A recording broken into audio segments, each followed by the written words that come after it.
तो हाइड्रोजन की अगर इलेक्ट्रॉनिक कॉन्फ़िगरेशन की बात करें, तो इसका एटॉमिक नंबर जो होता है वो होता है 1, है ना? Atomic number is 1 and electronic configuration is 1, ठीक है?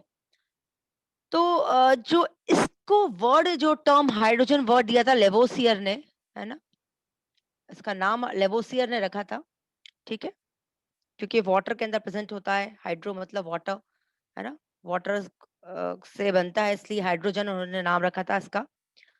चलिए तो बात करते हैं कि प्रिपरेशन ऑफ हाइड्रोजन। अच्छा एक बात सुनिए, हाइड्रोजन का जो इलेक्ट्रॉनिक कॉन्फ़िगरेशन है वो है 1s1।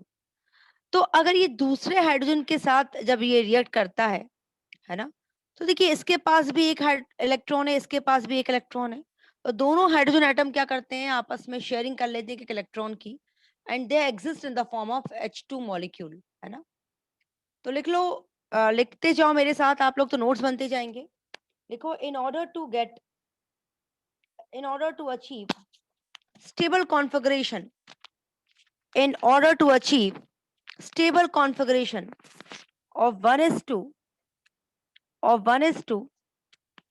in order to achieve stable configuration of 1s2, hydrogen exists in the form of diatomic molecule. Hydrogen exists in the form of diatomic molecule. Hydrogen exists in the form of diatomic molecule. In order to achieve noble gas configuration, yeah, in order to achieve the stable configuration, hydrogen exists in the form of diatomic molecule, that is H2 molecule. लिख लिया। अब डालिए preparation of hydrogen. या preparation of hydrogen से पहले हम बात कर लेते हैं पोजीशन ऑफ हाइड्रोजन। तो बच्चों डालिए heading position of hydrogen. Position of hydrogen में सुनिए, आप सब जानते हैं कि हाइड्रोजन की जो प्लेस है वो पीरियोडिक टेबल में अभी भी फिक्स नहीं है ना? क्यों? क्योंकि हाइड्रोजन की बहुत सारी प्रॉपर्टीज जो हैं वो अल्कली मेटल से भी मैच करती हैं बच्चों, और उसकी प्रॉपर्टीज हैलोजन से भी मैच करती हैं, है ना? तो यही समझ में नहीं आ रहा कि हमें हाइड्रोजन को कहाँ रखना चाहिए, अल्कली मेटल के साथ रखना चाहिए कि हैलोजन के साथ रखना चाहिए। जैसे प्रॉपर्टी अगर मैं इलेक्ट्रॉनिक कॉन्फ़िगरेशन की बात करूं, तो अल्कली मेटल का क्या होता है ना? लास्ट में वन आउटरमोस्ट शेल में क्या आता है? 1 इलेक्ट्रॉन आता है। It contain 1 electron in outermost shell, है ना? 1 electron, 1 electron in outermost shell. तो अल्कली मेटल में एक इलेक्ट्रॉन जो होता है वो आउटरमोस्ट शेल में होता है ना? तो मतलब आप देखो कि हाइड्रोजन के आउटरमोस्ट शेल में भी 1 इलेक्ट्रॉन होता है। तो आप ये कह सकते हो कि हाइड्रोजन में जो इलेक्ट्रॉनिक कॉन्फ़िगरेशन है ना हाइड्रोजन का, वो सेम एज़ अल्कली मेटल है। तो अल्कली मेटल का भी इलेक्ट्रॉनिक कॉन्फ़िगरेशन क्या है मुझे बताओ? लास्ट में 1s1 आता है ना? 1 इलेक्ट्रॉन वैलेंस शेल में आता है, और हाइड्रोजन में भी 1 इलेक्ट्रॉन वैलेंस शेल में आता है ना? जबकि हाइड्रोजन का इलेक्ट्रॉनिक कॉन्फ़िगरेशन मैच नहीं करता, है ना हाइड्रोजन के साथ। दूसरी प्रॉपर्टी अगर हम बात करें तो एक और प्रॉपर्टी की बात करते हैं हम, दैट इज आयंस, है ना? आयन की बात करें देखो, तो अल्कली मेटल जो होता है वो भी मोनो पॉजिटिव आयन बनाता है ना? मोनो पॉजिटिव आयन मतलब Na पॉजिटिव, K पॉजिटिव, और हाइड्रोजन भी जो है वो H पॉजिटिव आयन बनाता है, ठीक है? लेकिन अगर मैं हैलोजन की बात करूं, तो ये क्या बनाते हैं? ये मोनो नेगेटिव आयन बनाते हैं, है ना? नेगेटिव आयन बनाते हैं, मोनो नेगेटिव आयन, है ना? जैसे F negative, Cl negative.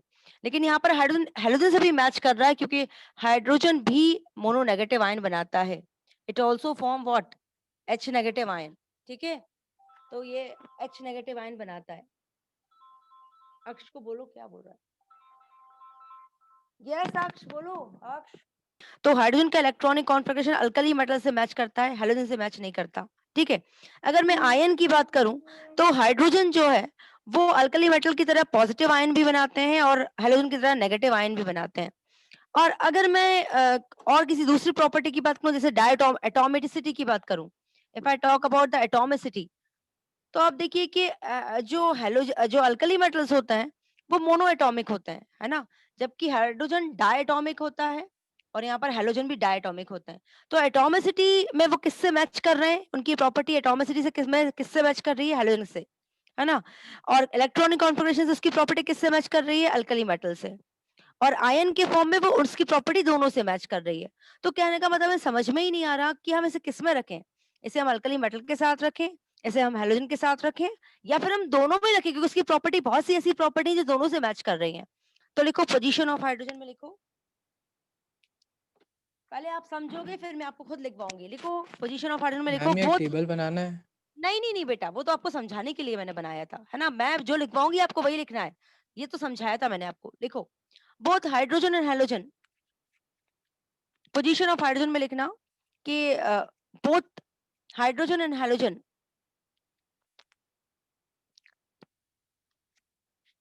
are diatomic in nature. Both hydrogen and halogen are diatomic in nature.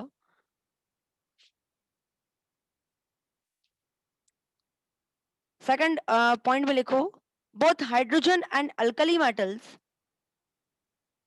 both hydrogen and alkali metal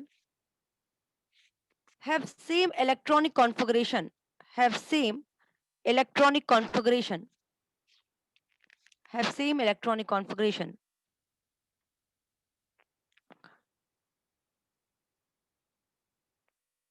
But the electronic configuration of halogen, but the electronic configuration of halogen is totally different, is totally different.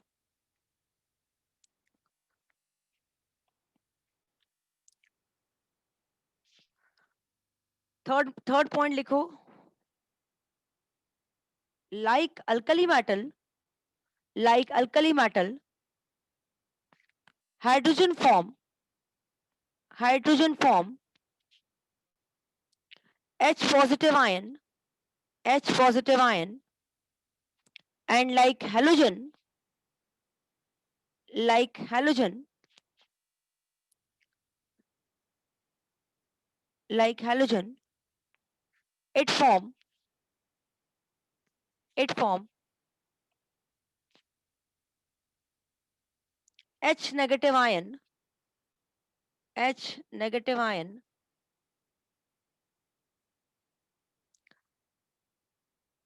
that is this property of hydrogen, this property of hydrogen match with both, match with both, match with both halogens and halogens and alkali metal, halogens and alkali metal. In short, in short, the position of hydrogen,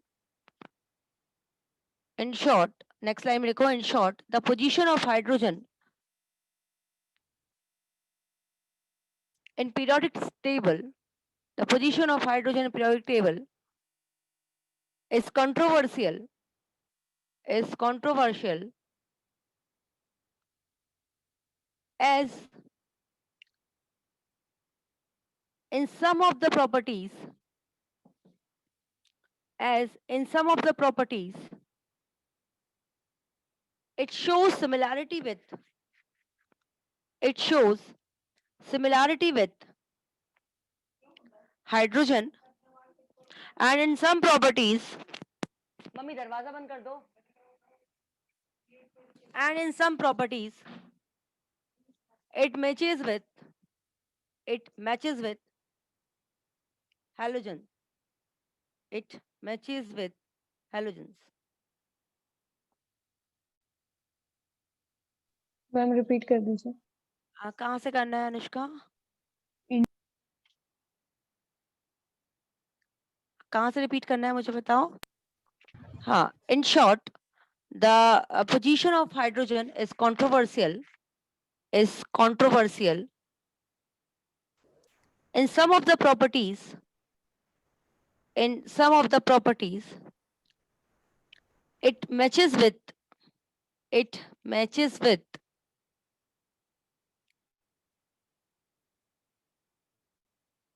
alkali metals, with alkali metals, and its some properties, and its some properties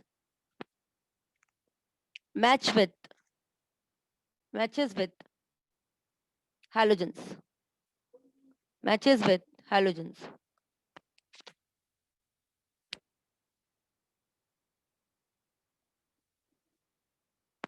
written children, लिख लिया? Yes ma'am. अब डालिए next, हाँ next डालिए preparation of dihydrogen. Preparation of dihydrogen, preparation of dihydrogen.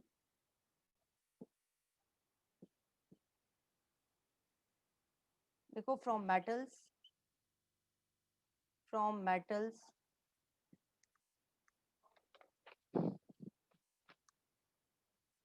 को Zn plus dilute H2SO4 to give ZnSO4 plus H2, Zn plus लिखो NaOH, Na2ZnO2 plus H2, sodium zincate. तो first property, first preparation था from metals, पहले इसका preparation metal से किया गया।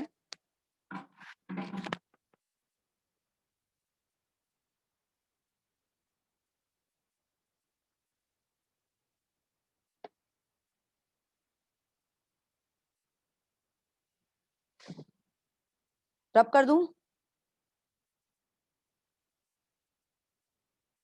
Yes ma'am. Next preparation लिखो, नेक्स्ट प्रिपरेशन लिखो from hydrocarbon, from hydrocarbon, bracket में लिखो सिन गैस, ठीक है, फॉर्मेशन, सिन गैस फॉर्मेशन, ठीक है। तो यहाँ पर हाइड्रोकार्बन में मीथेन लेते हैं, मीथेन में हम स्टीम पास करते हैं at 1273 kelvin in the presence of nickel. तो ये मीथेन है, देखो ध्यान रखो, दिस इज ये 1270 से 1273 लेते हैं। तो निकल के प्रेजेंस में 1270 केल्विन पे हम क्या करते हैं कि मीथेन को स्टीम से रिएक्ट करवाते हैं। होता क्या है, यहाँ पर बनता है देखो carbon monoxide plus 3 mole of H2, देखो 4 और 2 6 हो गया, है ना।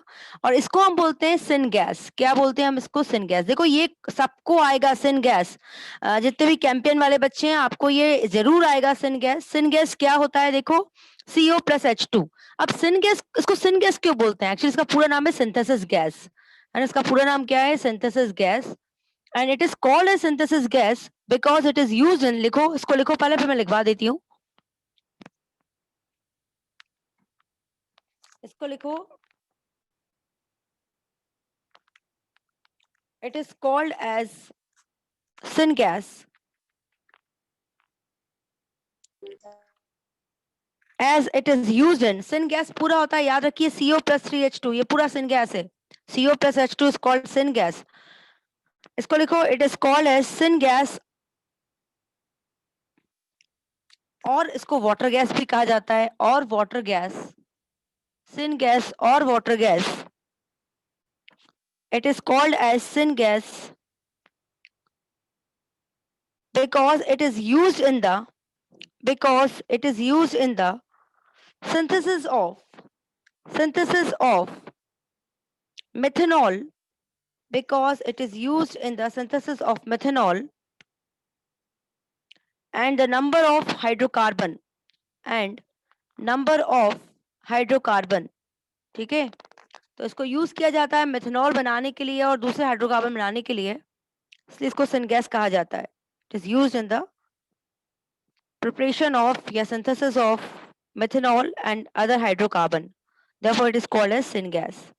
अब देखो बच्चों, ये सिनगैस जो है, इसमें क्या है कि बहुत सारा कार्बन मोनोऑक्साइड है। हाइड्रोजन का अगर हमें प्रोडक्शन बढ़ाना है तो हम क्या करेंगे कि इस सिनगैस में से जो आपका कार्बन मोनोऑक्साइड है उसको उठाएंगे और उसमें फिर स्टीम पास कर देंगे, है ना। और इस बार हम क्या करेंगे, आयरन के प्रेजेंस में 673 केल्विन में पे, है ना, आयरन क्रोमेट भी ले सकते हो FeCrO4, या अकेला आयरन के प्रेजेंस में 673 केल्विन में इस कार्बन मोनोऑक्साइड की रिएक्शन जब करवाएंगे, देखो सिनगैस तो पूरी है CO प्लस H2, लेकिन जब सिन गैस में से कौन रिएक्ट कर रहा है स्टीम के साथ? केवल CO, H2 तो हम निकाल लेंगे, हम यहीं से हटा देंगे। अब हमें और H2 बनाना है, क्योंकि हम प्रिपरेशन तो हाइड्रोजन की कर रहे हैं ना, हमें H2 और चाहिए। तो हम क्या करेंगे, इस फर्दर CO की रिएक्शन करवाएंगे हम स्टीम के साथ, है ना, और स्टीम के साथ करवाएंगे तो क्या होगा, ये फिर ये CO जो है वो CO2 में कन्वर्ट हो जाएगा और हमें और हाइड्रोजन गैस मिल जाएगी। तो इस तरह से लिख लो। और ये सेकंड रिएक्शन को हम बोलते हैं, this second reaction is called as water gas shift reaction. Water gas shift reaction क्यों? क्योंकि ये वाटर गैस की हमने फिर से रिएक्शन करवा दी ना, शिफ्ट करवा के हमें फिर से रिएक्शन करवा दी। तो इस रिएक्शन को, सेकंड रिएक्शन को हम बोलते हैं वाटर गैस शिफ्ट रिएक्शन। तो लिखो, कहां तक लिख लिया आप लोगों ने? इसके बाद ये वाली रिएक्शन लिखो और इसमें लिखो, in order to increase the production of hydrogen, in order to increase the production of hydrogen,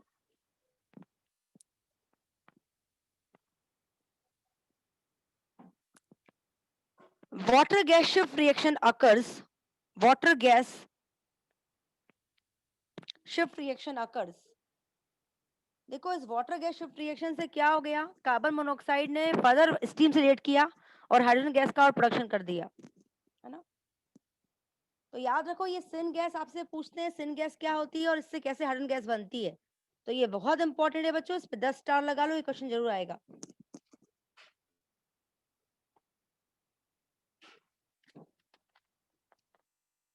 चलिए नेक्स्ट आ जाइए।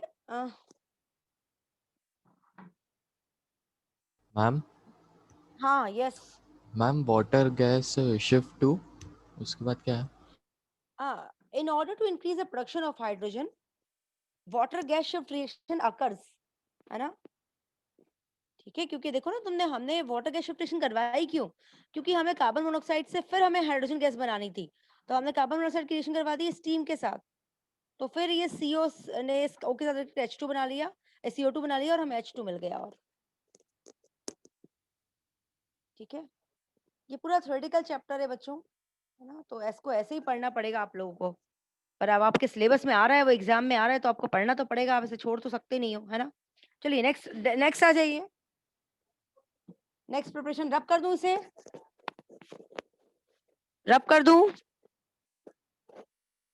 Syn gas wash process, from syn gas wash process.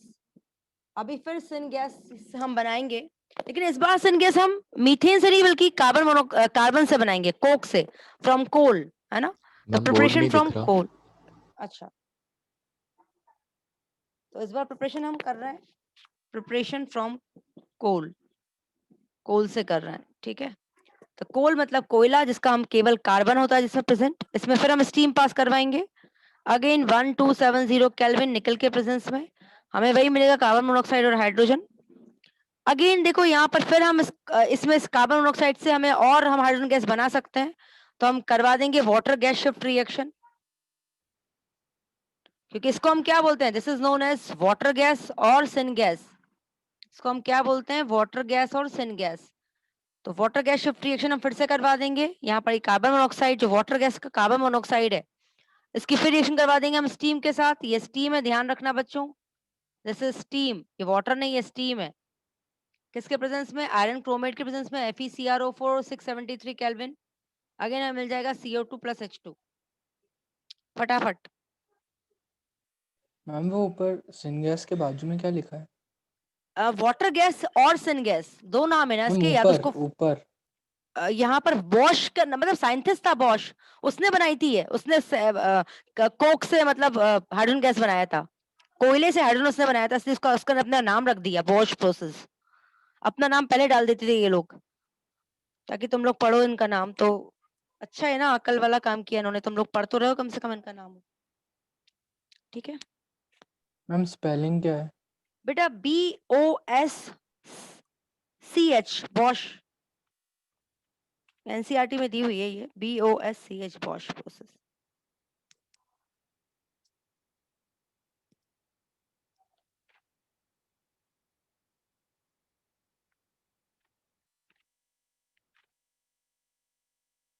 चलिए लिख लिया आप लोगों ने?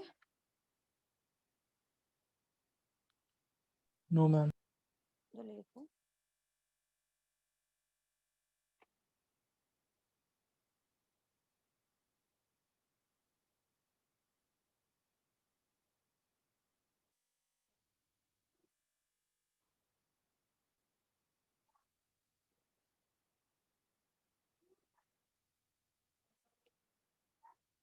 रब कर दूं?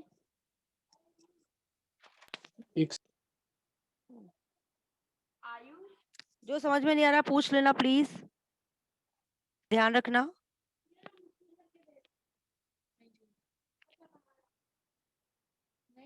Yes ma'am. चलिए नेक्स्ट हेडिंग डालिए हाइड्राइड्स। नेक्स्ट हेडिंग डालिए हाइड्राइड्स। और पहले थोड़ा समझ लीजिए फिर हम इसको लिखेंगे हाइड्राइड्स क्या होते हैं। देखिए जो डाइहाइड्रोजन है या हाइड्रोजन है वो क्या करता है कि पीरियोडिक टेबल में सभी एलिमेंट के साथ रिएक्ट करता है ना। पूरे पीरियोडिक टेबल में जितने भी एलिमेंट हैं उन सब के साथ ये हाइड्रोजन रिएक्ट करता है और फॉर्म करता है हाइड्राइड। ठीक है, तो हाइड्राइड जो है वो 3 प्रकार के होते हैं बच्चों। पहला हाइड्राइड होता है आयोनिक हाइड्राइड या सलाइन हाइड्राइड। आयोनिक या फिर सलाइन हाइड्राइड, सब समझेंगे, हमें लिखवाऊंगी हर चीज। ठीक है। दूसरा होता है कोवलेंट या मॉलिक्यूलर हाइड्राइड। ठीक है, हाइड्राइड। और तीसरा होता है मेटालिक और इंटरस्टिशियल और नॉन स्टोइचियोमेट्रिक हाइड्राइड।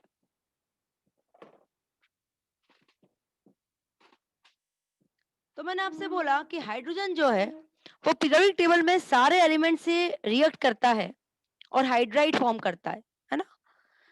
अब ये हाइड्राइड 3 प्रकार के होते हैं, आयोनिक और सलाइन हाइड्राइड, कोवलेंट और मॉलिक्यूलर हाइड्राइड, और तीसरा टाइप होता है मेटालिक इंटरस्टिशियल और नॉन स्टोइचियोमेट्रिक हाइड्राइड। बच्चों हाइड्राइड पे भी क्वेश्चन आ सकता है आप लोगों को, तो ध्यान से पढ़िएगा। देखिए जितने भी एस ब्लॉक के एलिमेंट है, एस ब्लॉक के एलिमेंट मतलब अल्कली मेटल और अल्कलाइन मेटल, ये सब हाइड्रोजन के साथ रिएक्ट करते हैं और बनाते हैं आयोनिक और सलाइन हाइड्राइड।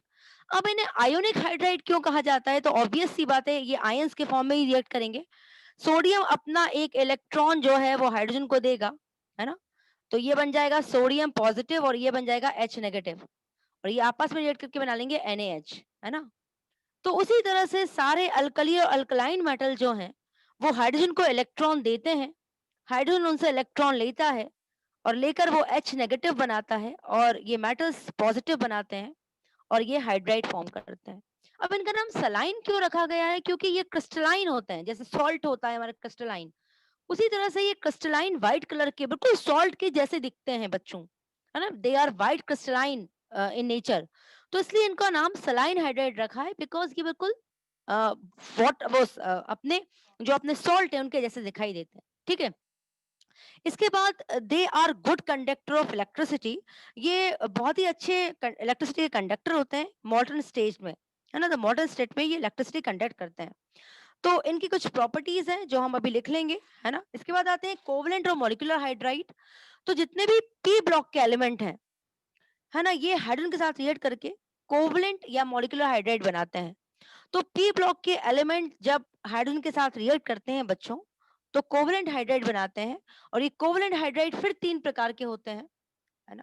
कौन कौन से होते हैं? इलेक्ट्रॉन डिफिशिएंट हाइड्राइड, अभी कोई लिखेगा मैं सब लिखवा दूंगी। Electron deficient hydride, electron precise hydride, electron precise hydride, और एक होता है इलेक्ट्रॉन रिच हाइड्राइड। ठीक है, अब देखिए पी ब्लॉक कहाँ से स्टार्ट होता है? ग्रुप 13 से लेके ग्रुप 17 तक, क्योंकि 18 तो नोबल गैसेस है ना, वो उसको तो हम लेंगे ही नहीं क्योंकि वो तो उसका ऑक्टेट कंप्लीट है। तो हम ये कह सकते हैं ग्रुप 13 से लेके 17 तक जितने भी एलिमेंट हैं वो हाइड्रोजन के साथ मिलके कोवलेंट हाइड्राइड बनाते हैं, और जिनको हम मॉलिक्यूलर हाइड्राइड भी कहा करते हैं बच्चों। ये 3 टाइप के होते हैं, electron deficient hydride, electron precise hydride और electron rich hydride. Electron deficient hydride कौन बनाता है? ग्रुप 13 के एलिमेंट जो होते हैं, जैसे मैंने आपसे कहा बोरॉन, एल्यूमिनियम, ये इलेक्ट्रॉन डिफिशिएंट हाइड्राइड बनाते हैं। चलो let us talk about the electron deficient hydride. ठीक है, तो मैंने आपसे कहा कि कोवलेंट हाइड्राइड या मॉलिक्यूलर हाइड्राइड ये 3 तरीके से होते हैं। कौन कौन से होते हैं मुझे बताओ, अभी पढ़ा अपन लोगों ने, बताओ। पहला है इलेक्ट्रॉन डिफिशिएंट हाइड्राइड। चलिए इसके बारे में पढ़ते हैं, इलेक्ट्रॉन डिफिशिएंट हाइड्राइड क्या होते हैं और इन्हें क्यों इलेक्ट्रॉन डिफिशिएंट हाइड्राइड कहा जाता है। तो ग्रुप 13 का एलिमेंट जो है बोरॉन या एल्यूमिनियम, बच्चों आप सब जानते हो कि ग्रुप 13 को बिलोंग करते हैं, मतलब इनके वैलेंस शेल में केवल 3 इलेक्ट्रॉन है। ठीक है, अब क्योंकि इनके वैलेंस शेल में, इनके आउटरमोस्ट शेल में 3 इलेक्ट्रॉन है, देखिए कैसे, बोरॉन का एटॉमिक नंबर होता है 5, तो आप कैसे कॉन्फ़िगरेशन करेंगे तो क्या आएगा 2 और 3, है ना? तो केवल 3 इलेक्ट्रॉन है, तो ये 3 हाइड्रोजन के साथ मिलकर क्या बनाते हैं मुझे बताइए? हाइड्राइड बनाते हैं, है ना? तो देखिए बोरॉन का हाइड्राइड बन गया, जैसे आप बोलते हो BH3। लेकिन आप देखो बोरॉन के पास कितने इलेक्ट्रॉन है? केवल 6, 1 2 3 4 5 6। जबकि लुईस कांसेप्ट से हमने क्या पढ़ा है? हमने ये पढ़ा है कि लुईस कहता है कि किसी भी एलिमेंट का ऑक्टेट कंप्लीट कब होगा? जब उसके आउटरमोस्ट शेल में पूरे के पूरे 8 इलेक्ट्रॉन होंगे।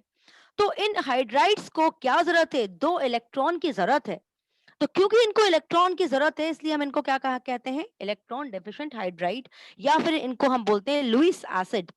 लुईस एसिड कौन होते हैं बच्चों? जिनको इलेक्ट्रॉन की जरूरत होती है, जो इलेक्ट्रॉन एक्सेप्टर होते हैं, जो इलेक्ट्रॉन एक्सेप्ट करते हैं, उनको हम लुईस एसिड कहते हैं। तो उसी तरह से एल्यूमिनियम के आउटरमोस्ट शेल में भी कितने इलेक्ट्रॉन होते हैं? 3 इलेक्ट्रॉन होते हैं, है ना?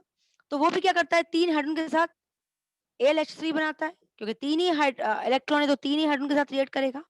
तो यहाँ पर देखिए एल्यूमिनियम के पास भी केवल 6 ही इलेक्ट्रॉन है, इसको 2 इलेक्ट्रॉन की और जरूरत है।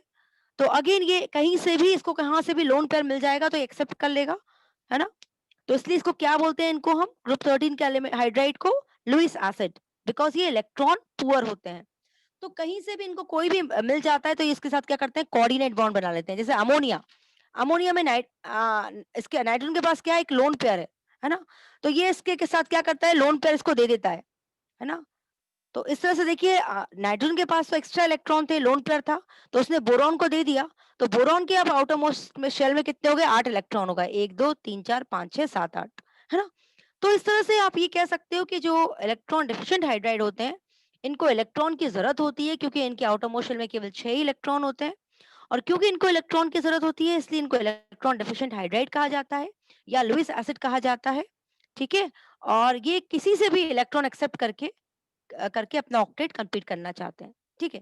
This is about electron deficient hydride. Now next आ जाते हैं हम। नेक्स्ट हमारा होता है इलेक्ट्रॉन प्रिसाइज हाइड्राइड, है ना? This is electron deficient hydride, जो कौन बनाते हैं? ग्रुप 13 के एलिमेंट बनाते हैं, है ना? ये ग्रुप 14 के एलिमेंट बनाते हैं इलेक्ट्रॉन प्रिसाइज हाइड्राइड। प्रिसाइज मतलब ठीक ठीक, जितनी जरूरत है उतने ही इलेक्ट्रॉन है। तो ग्रुप 14 में कौन आता है? जैसे कार्बन, सिलिकॉन, इनके आउटरमोस्ट शेल में कितने इलेक्ट्रॉन होते हैं बच्चों? 4 इलेक्ट्रॉन होते हैं। तो ये 4 हाइड्रोजन के साथ रिएक्ट करके क्या बनाते हैं? इलेक्ट्रॉन प्रिसाइज हाइड्राइड, है ना? देखिए इनका ऑक्टेट कंप्लीट हो गया, 1 2 3 4 5 6 7 8, मतलब जितने इलेक्ट्रॉन की जरूरत है थी इनको, उतने उनके पास हैं, तो इट इज प्रिसाइज, मतलब ठीक ठीक। उसी तरह सिलिकॉन भी देखिए, इसके पास 4 इलेक्ट्रॉन है, तो ये भी 4 हाइड्रोजन के साथ रिएक्ट करके क्या बना लेगा? SiH4, है ना? तो इसी तरह से आप कह सकते हैं कि जो ग्रुप 14 के एलिमेंट हैं, वो हाइड्रोजन के साथ रिएक्ट करके क्या बनाते हैं? Electron precise hydride. चलिए अब हम बात करते हैं बच्चों इलेक्ट्रॉन रिच हाइड्राइड की, है ना? हमने इलेक्ट्रॉन डिफिशिएंट पढ़ लिया, हमने इलेक्ट्रॉन प्रिसाइज पढ़ लिया, अब हम पढ़ेंगे इलेक्ट्रॉन रिच हाइड्राइड। तो अगर हम इलेक्ट्रॉन रिच हाइड्राइड की बात करें तो देखिए ग्रुप 13 पढ़ लिया, ग्रुप 14 पढ़ लिया, अब कौन कौन से ग्रुप बचे हैं? 15 16 17। तो ग्रुप 15, ग्रुप 16 और ग्रुप 17 के जो एलिमेंट होते हैं, वो इलेक्ट्रॉन रिच हाइड्राइड बनाया करते हैं। कैसे बनाते हैं? चलिए बात करते हैं हम लोग। तो अगर हम बात करें ग्रुप 15 की बच्चों, तो ग्रुप 15 में देखिए कौन कौन आता है? नाइट्रोजन आता है ना? ग्रुप 15 की बात करें तो नाइट्रोजन आता है। नाइट्रोजन के पास कितने इलेक्ट्रॉन है मुझे बताइए? 5, है ना? तो 2 इलेक्ट्रॉन तो ऊपर है और 3 इलेक्ट्रॉन से उसने 3 हाइड्रोजन के साथ क्या बना लिया? अमोनिया, है ना? देखिए 5 इलेक्ट्रॉन होते हैं तो 3 इलेक्ट्रॉन तो यूज हो गए हाइड्रोजन के साथ बॉन्ड बनाने के लिए, लेकिन 2 इलेक्ट्रॉन इसके पास बचे हैं, ठीक है? मतलब इसके पास एक्स्ट्रा इलेक्ट्रॉन है, ये दे सकता है ना? हाइड्रोजन तो 3 ही है, 3 इलेक्ट्रॉन इसने यूज कर लिया, अब इसके पास 2 इलेक्ट्रॉन एक्स्ट्रा बचे हैं, तो ये चाहे तो ये इलेक्ट्रॉन डिफिशिएंट हाइड्राइड को भी दे सकता है। तो ये क्या है? इसके पास एक एक पेयर इलेक्ट्रॉन का फ्री है, इसलिए इसको क्या बोलते हैं? Electron rich hydride. ग्रुप 16 की बात करें तो कौन है? ऑक्सीजन। ऑक्सीजन में देखिए तो ऑक्सीजन के पास वैलेंस शेल में कितने इलेक्ट्रॉन होते हैं? 6 इलेक्ट्रॉन होते हैं। तो 2 इलेक्ट्रॉन से तो वो 2 हाइड्रोजन के साथ बॉन्ड बना लेता है बच्चों, लेकिन इसके पास 2 इलेक्ट्रॉन पेयर एक्स्ट्रा में पड़े हुए हैं, देखिए। तो ये भी इलेक्ट्रॉन रिच हाइड्राइड है ना? 2 हाइड्रोजन के साथ तो इसने बॉन्ड बना लिया, लेकिन 2 पेयर इसके पास एक्स्ट्रा में पड़े हुए हैं। This is also electron rich hydride. अगर हम बात करें फ्लोरीन की, तो फ्लोरीन की भी देखिए, यहाँ पर फ्लोरीन में जो ग्रुप 17 में आता है, तो इसके पास भी देखिए कितने इलेक्ट्रॉन होते हैं? 7 इलेक्ट्रॉन होते हैं। आउटरमोस्ट शेल में फ्लोरीन देखिए अब 9 होता है, तो 2 और 7, तो एक इलेक्ट्रॉन से तो उसने हाइड्रोजन के साथ बॉन्ड बना लिया, इसके पास 3 लोन पेयर एक्स्ट्रा पड़े हुए हैं, है ना, क्योंकि 7 इलेक्ट्रॉन होते हैं, एक इलेक्ट्रॉन से तो उसने बॉन्ड बना लिया, 3 लोन पेयर मतलब 1 2 3 4 6 इलेक्ट्रॉन इसके पास है, मतलब इसके पास 3 लोन पेयर है, इसके पास 2 लोन पेयर है और इसके पास 1 लोन पेयर है, तो ये एक्स्ट्रा में इनके पास इलेक्ट्रॉन है, इससे इनको हम क्या कहते हैं, इलेक्ट्रॉन रिच हाइड्राइड। और जो इलेक्ट्रॉन रिच होते हैं वो क्या होते हैं, लुईस बेस, है ना, वो क्या होते हैं बच्चों, लुईस बेस। देखिए इलेक्ट्रॉन डेफिशिएंट हाइड्राइड क्या था, लुईस एसिड, याद है आपको, क्योंकि इलेक्ट्रॉन डेफिशिएंट था। और ये क्या होते हैं, लुईस बेस होते हैं बच्चों, है ना, ये क्या है, लुईस बेस है, इनके पास एक्स्ट्रा इलेक्ट्रॉन है देने के लिए, इसलिए क्या है, ये लुईस बेस है ना, ये इलेक्ट्रॉन दे सकते हैं, तो जो इलेक्ट्रॉन इनके पास एक्स्ट्रा इलेक्ट्रॉन होता है वो इलेक्ट्रॉन दे सकता है, और उसे हम क्या बोलते हैं, लुईस बेस। तो इलेक्ट्रॉन रिच हाइड्राइड कौन कौन बनाता है, ग्रुप 15, ग्रुप 16 और ग्रुप 17, है ना। और because of the presence of lone pair of electron, है ना, ये जो है ये इनको हम एसोसिएटेड मॉलिक्यूल बनाते हैं, ये आपस में एसोसिएट होते हैं, है ना, तो ये एसोसिएटेड मॉलिक्यूल के फॉर्म में एग्जिस्ट करते हैं। एसोसिएटेड मॉलिक्यूल मतलब ये क्या करते हैं, ये हाइड्रोजन बॉन्ड बनाते हैं, है ना। याद रखिए फोन, केवल 3 ही एलिमेंट है पूरे पीरियोडिक टेबल में जो हाइड्रोजन